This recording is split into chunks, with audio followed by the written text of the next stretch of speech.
barangkali saya ingin menjelaskan dulu secara ringkas atau secara sederhana, barangkali begitu ya. Jadi korelasi Spearman rank ini dilakukan atau dijalankan begitu ya prosedurnya ketika kita mengolah data korelasi seperti yang pernah kita bahas di pertemuan kemarin. Akan tetapi ketika kita cek normalitasnya gitu ya atau prasyaratnya itu tidak terpenuhi sehingga ini disebut sebagai uji statistika non parametrik. Jadi setiap uji statistika non parametrik itu pasti prasyarat normalitas dan homogenitasnya tidak terpenuhi. Jadi andaikan Anda nanti mau penelitian korelasional begitu ya, relasional yang mengkorelasikan, menghubungkan atau melihat pengaruh dari suatu variabel ke variabel lainnya dan prasyarat untuk normalitas dan homogenitasnya tidak terpenuhi, maka korelasi rank ini bisa digunakan. Jadi kalau misalkan prasyaratnya terpenuhi, itu nanti Anda bisa menggunakan korelasi produk momen seperti yang minggu kemarin kita bahas. Namun apabila tidak terpenuhi, maka Anda bisa menggunakan korelasi Spearman rank yang akan kita bahas kali ini. Nah, baik, kita mulai saja. Ini ada 3 tahapan untuk melakukan prosedur uji korelasi Spearman rank. Yang pertama, kita harus membuat daftar rank, begitu ya, daftar ranking antara variabel X dan variabel Y, gitu ya, variabel X dan variabel Y. Jadi tahap yang pertama adalah kita mengelompokkan data dulu, gitu ya, bisa datanya sudah terurut atau tidak. Yang terpenting datanya itu berpasangan antara variabel X dan variabel Y. Nah, setelah data itu kita himpun, barangkali langkah selanjutnya adalah kita akan melihat atau menentukan rank dari masing-masing variabel, gitu ya. Oke, nanti saya contohkan, kita bahas dulu di slide ini. Nah, setelah kita membuat daftar rank, maka langkah berikutnya kita akan menggunakan formula R-aksen disebutnya ya. Jadi kalau kemarin produk momen disebutnya RXY gitu ya. Jadi atau R saja. Nah, koefisien korelasi rank ini dilambangkan dengan R-aksen. Rumusnya seperti yang ditampilkan di screen ya. Jadi ada R-aksen, kemudian notasinya ada kemudian B. B itu adalah beda rank dari tiap pasangan. Jadi nanti kita akan melihat perbedaan antara rank X dengan rank Y. Jadi bedanya berapa nilainya begitu ya. Dan kemudian yang notasi N itu melambangkan banyak pasangan data begitu ya. Nah, yang terakhir kita akan menguji hipotesis. Nah, uji hipotesisnya sangat sederhana. Saya kira tinggal nanti nilai R aksen itu digolongkan ke dalam tabel korelasi. Ya. Jadi nanti kalau misalkan hasilnya 0,70 misalkan begitu ya. Jadi ini termasuk kriteria apa korelasinya begitu. Nah, oke. Kita mulai. Saya akan mencontohkan membuat daftar rank ya, membuat daftar rank. Kita pindah dulu ke sini. Kelihatan? Atau kurang besar? Kelihatan ya? Cukup ya segini ya. Nah, jadi langkah pertama seperti yang tadi saya sampaikan, jadi kita buat dulu. Ini datanya yang kemarin ya, yang kemarin untuk latihan uji korelasi produk momen. Saya nggak bikin data lagi. Saya mencontohkan data ini. Nah, kemarin itu datanya sangat terurut kebetulan begitu ya. Jadi dari 5 kemudian sampai dengan 10. Nah, bedanya kalau dulu ketika kita melakukan prosedur uji Wilcoxon, itu ranknya diurutkan dari yang terkecil sampai dengan yang terbesar. Nah, kalau di korelasi Spearman rank ini sebaliknya ya, sebaliknya. Jadi datanya kita harus mengurutkan dari yang terbesar sampai dengan yang terkecil. Jadi ranking pertamanya itu adalah ranking yang paling besar gitu ya, atau data yang paling besar. Berbeda dengan Wilcoxon, pengurutan itu dilakukan dari data yang terkecil menuju data yang terbesar. Nah, sementara untuk korelasi product moment, korelasi eksperimen rank, itu datanya diurutkan dari yang terbesar ke yang terkecil. Jadi dibalik begitu ya, atau terbalik lah dari uji Wilcoxon. Nah, jadi dari data yang kemarin, mulai dari 5 sampai dengan 10, ini diurutkan secara terbalik, 10, 9, dan seterusnya. Maka ranknya seperti yang pernah kita bahas, begitu ya. Jadi kalau ada data yang sama, ini data yang sama. Kalau ada data yang sama, berarti data ini kita jumlahkan nomor urutnya. Ya, saya tandain dulu di sini. Kita jumlahkan. Saya hanya mengulang saja karena ini sudah pernah dibahas dulu. Nah, data yang sama nomornya diurut data yang sama itu kita harus melihat nomor urutnya gitu ya. Jadi karena di sini nomor urutnya 1, 2, 3, maka ini ditambahkan. Kemudian dibagi jumlah data begitu ya. Jadi 1 ditambah 2 ditambah 3, hasilnya 6, kemudian dibagi 3, maka nilai ranknya adalah 2 begitu ya. Nah, ini mengulang saja lah barangkali ya. Nah, seterusnya juga sama demikian untuk data-data berikutnya. Ini ada 9, 8, 7, 6, dan seterusnya ya. Nah, ini untuk data yang 9. Yang data yang 9 berarti nomor urutnya 4 sampai dengan 6. Kemudian maka ranknya itu sama-sama nilainya 5 gitu ya. Nah, itu. Oke, kita pindah ke data Y ya. Data Y ini juga sama, harus diurutkan dari yang terbesar menuju ke yang terkecil ya. Jadi di Excel itu kita bisa lebih cepat. Ya, jadi misalkan saya copy dulu, di sini copy, kemudian saya di paste di sini ukuran data. Nah, data ini biar otomatis terurut, gitu ya. Kita bisa klik kanan di sini, kemudian sort. Nah, ini ada pilihan sort small to large dan kemudian sort large to small. Jadi kita pilih mau mengurutkan dari yang terkecil sampai dengan yang terbesar atau dari yang terbesar menuju yang terkecil, gitu ya. Jadi karena kita dari yang besar ke yang kecil, maka kita pilih sort large to small. Ya, ini continue with the current section, kemudian sort. Nah, gitu ya. Jadi sudah terurut nih dari 10 sampai dengan berikutnya, gitu ya. Oke. Ini sama, kita tentukan dulu ranknya berapa. Di sini yang jumlah data yang samanya 10-nya ada berapa ini? Ada 6 ya. Maka jumlahkan ini. Kemudian nanti kita akan mengetahui ranknya berapa. Gitu ya. Jadi kita jumlahkan ini, kemudian dibagi dengan 6. Nah, 3,5 ya. Jadi untuk di sini semuanya 3,5. Gitu ya. Begitu seterusnya. Oke. Nah,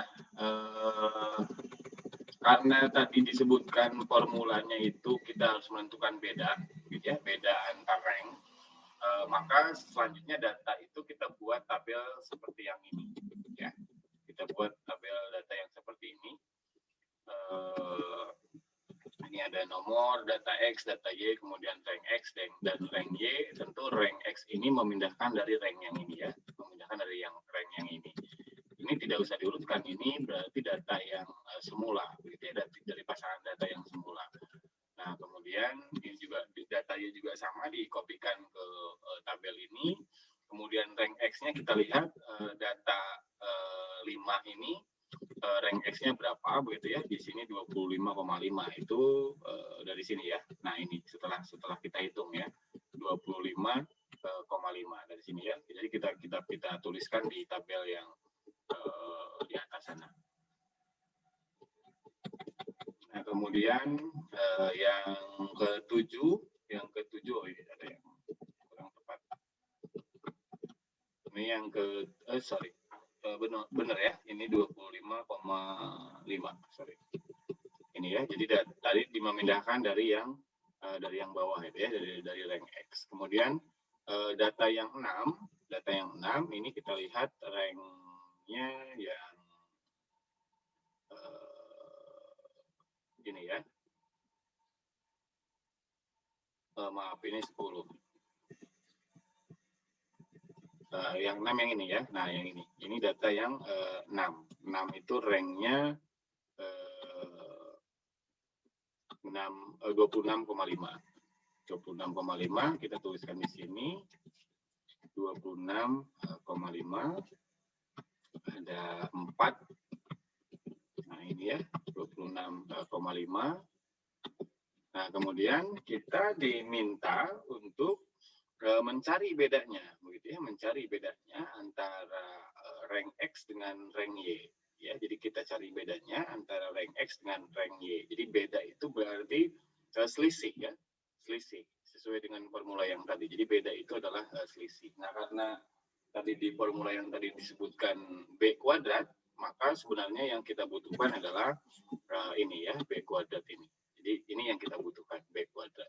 Ya, pengertian beda sendiri ini berarti selisih ya, beda atau selisih. Jadi beda atau selisih ini dinotasikan dengan B ya, biar lebih jelas. Gitu ya. Jadi beda atau selisih. Jadi selisih dari mana? Selisih antara data di rank X yang ini dengan data di rank Y yang ini, gitu ya. Jadi kalau ini kita cari bedanya, berarti ini 25,5 dikurangi 26,5. Jadi selisihnya negatif 1, gitu ya. Kemudian dikuadratkan, maka hasilnya sampai dengan yang di bawah, begitu ya. Nah, setelah kita tahu hasilnya berapa B kuadratnya, maka kita akan jumlahkan, gitu ya, jumlahnya berapa di sini ya, bedanya, gitu. Jadi ya, ini saya coba-coba menghitung, jumlahnya sekitar 33, oh ini bukan hitungan, belum semua ya dihitungnya ya. Dihitungnya belum semua, jadi kita belum tahu berapa hasilnya, gitu ya. Nah, nanti Anda lanjutkan menghitung lah ya di latihan Anda nanti berapa B kuadratnya, gitu ya. Jadi ini saya hanya mencontohkan saja. Oke ya, jadi itu cara mencari B kuadrat ya, cara mencari B kuadrat. Saya pindah lagi ke screen yang satunya, ke yang ini. Nah, jadi setelah kita tadi mencari variabel memindahkan data variabel X, kemudian variabel Y, dan kita tentukan rank X dan rank Y-nya, maka tadi kita langkah selanjutnya adalah mencari B kuadrat. Kenapa mencari B kuadrat? Karena yang kita butuhkan itu adalah sebenarnya B kuadratnya, gitu ya. Jadi yang kita cari itu adalah ini, B kuadratnya, ya, B kuadratnya yang kita cari. Jadi beda antara rank dari tiap pasangan. Jadi sebenarnya kita mencari itu, gitu ya. Jadi membuat daftar rank itu sebenarnya untuk mencari beda rank dari tiap pasangan. Jadi rumusnya di R aksen ini sama dengan 1 dikurangi 6 sum B kuadrat atau sigma B kuadrat, ya, tadi yang kita coba kuadratkan dari masing-masing selisihnya, kemudian dibagi N dikali N kuadrat minus 1. Jadi dibagi dengan banyak pasangan data ya. Tadi kalau pasangan datanya ada 28, begitu. Jadi kita tinggal tuliskan saja. Jadi mungkin nanti penyelesaiannya 1 dikurangi 6, misalkan jumlah itunya misalkan ini ya, jumlah bedanya misalkan ya, saya misalkan 20 misalkan gitu ya. Kemudian dibagi 28 dikali 28 kuadrat dikurangi 1, Nah, ini hasilnya kita akan ketemu R kuadratnya atau maaf R aksennya ya. Jadi kita akan ketemu R aksennya. Nah, kalau Anda perhatikan karena di sini 1 dikurangi gitu ya. Berarti nilai R aksen itu pastilah kurang dari 1 gitu ya. Jadi pasti kurang dari 1 gitu ya. Jadi nilai korelasi itu antara negatif 1 sampai dengan 1. Di luar itu berarti perhitungan Anda kurang tepat begitu ya. Jadi nilai korelasi, sekali lagi saya sebutkan bahwa nilai korelasi itu haruslah antara negatif 1 sampai dengan 1 gitu ya. Jadi kalau hitungan Anda tidak pada rentang itu gitu ya. Jadi negatif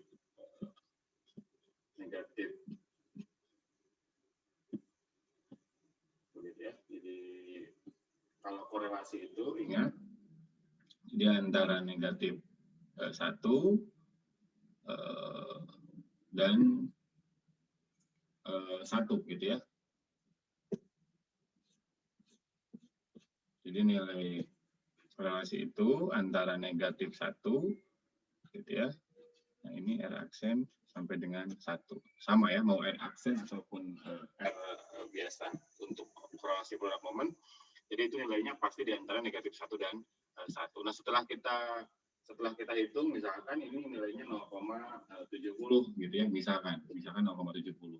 Maka untuk menguji hipotesisnya, ini kita tinggal menggolongkan dalam tabel korelasi. Tabel korelasinya ada di mana? Di slide 61 ya, slide sebelumnya. Nah, ini. Nah, kita lihat kalau 0,70 berarti ada di ini ya, ada di sini. Ya, 0,70 tadi ya aksennya, misalkan ya, saya misalkan 0,70. Nah, maka termasuk korelasi tinggi. Oke, jadi korelasi antara motivasi dengan hasil belajar atau prestasi belajar, hasil penelitian Anda misalkan nanti disebutkan memiliki korelasi tinggi. Jadi bahwa motivasi itu berkorelasi terhadap prestasi dengan tingkat korelasi yang tinggi, begitu ya.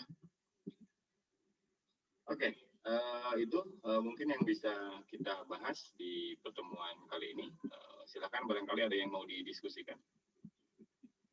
Barangkali ada yang mau bertanya dulu karena apa ya, mungkin kurang jelas atau kurang paham atau sisi mana yang harus diulang. Silakan.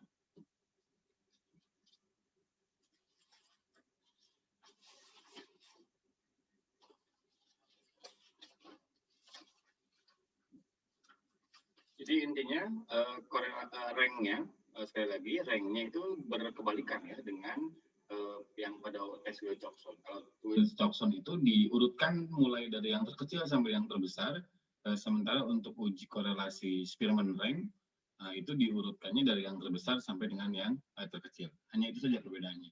Saya kira Anda tidak kesulitan untuk membuat daftar ranknya.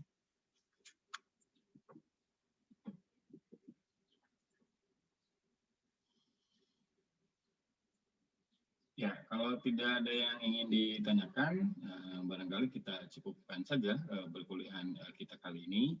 Dan seperti yang saya sebutkan tadi, untuk pertemuan 15 atau pertemuan terakhir minggu depan, kita belum punya rencana ya, apakah mau kita isi atau sudah saja, misalkan karena materinya juga sudah habis, atau mungkin nanti akan kita gunakan untuk mencoba merefleksi kegiatan kita selama 1 semester ini, misalkan ya minggu depannya. Coba kita lihat minggu depan ya. Saya terus terang belum punya rencana. Yang terpenting adalah saya bersyukur bisa sampai pada titik ini dan overall tidak ada kendala gitu ya. Anda cukup bisa mengimbangi apa yang saya inginkan setiap pertemuannya, dan sehingga saya sampai pada titik satu kesimpulan bahwa kemampuan Anda secara keseluruhan saya kira baik ya dalam bidang matematika dan statistik.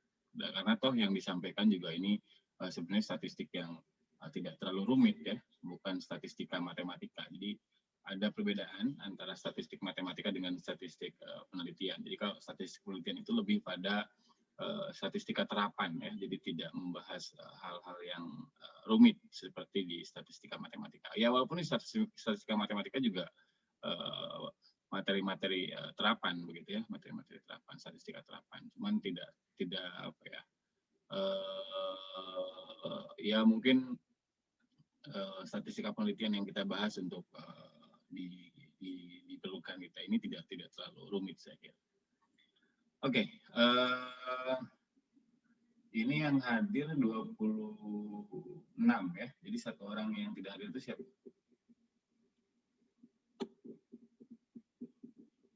Yoga lagi ya mungkin ya?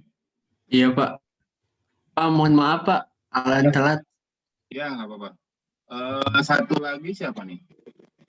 Yoga sama 25 ini yang hadir ya? Sama Elis, Pak. Apa? Sama Elis, Pak. Elis, oke.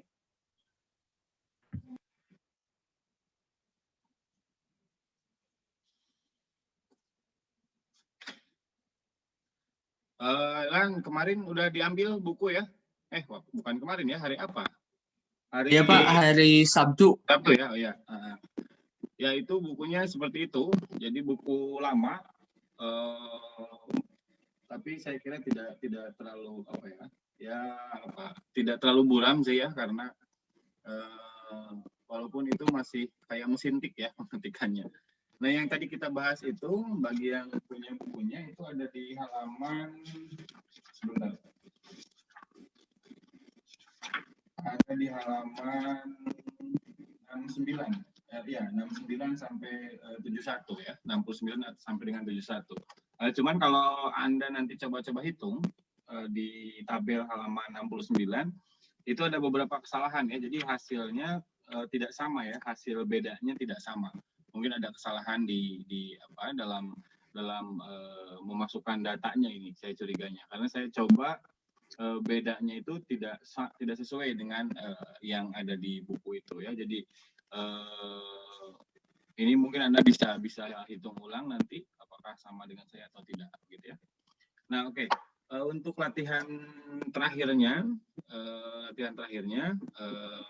kita pakai data yang kemarin aja. Ya, jadi data yang akan Anda jadikan latihan itu data yang kemarin. Sebentar. Nah, data yang ini ya, data yang ada di slide 60. Ini yang coba nanti Anda cari dengan menggunakan korelasi Spearman-Rank ya. Jadi ini sama seperti yang minggu kemarin ditugaskan untuk korelasi block moment. Jadi saya nggak pakai data baru, pakai data ini saja lah ya. Jadi untuk latihan Anda untuk dikumpulkan nanti minggu depan. Terakhir seperti biasa ya, 1 minggu. Oke, itu saja barangkali yang bisa saya sampaikan. Sekali lagi untuk pertemuan terakhir, pertemuan ke-15, nanti saya informasikan minggu depan apakah akan kita lakukan atau tidak, gitu ya. Tapi ya siap-siap saja lah ya, seperti biasa sesuai dengan jadwal, siap-siap saja. Entah saya mau masuk atau tidak ya nanti tunggulah, gitu ya. Antara jam 6:30 sampai dengan jam 7 nanti akan saya kasih kabar. Dan membahas apa-apanya saya belum punya rencana ya. Gitu ya. Oke, terima kasih. Mari kita sama-sama akhiri pertemuan kita kali ini dengan sama-sama membaca hamdalah. Alhamdulillahirrahmanirrahim. Semoga apa yang kita lakukan menjadi keberkahan bagi kita semua.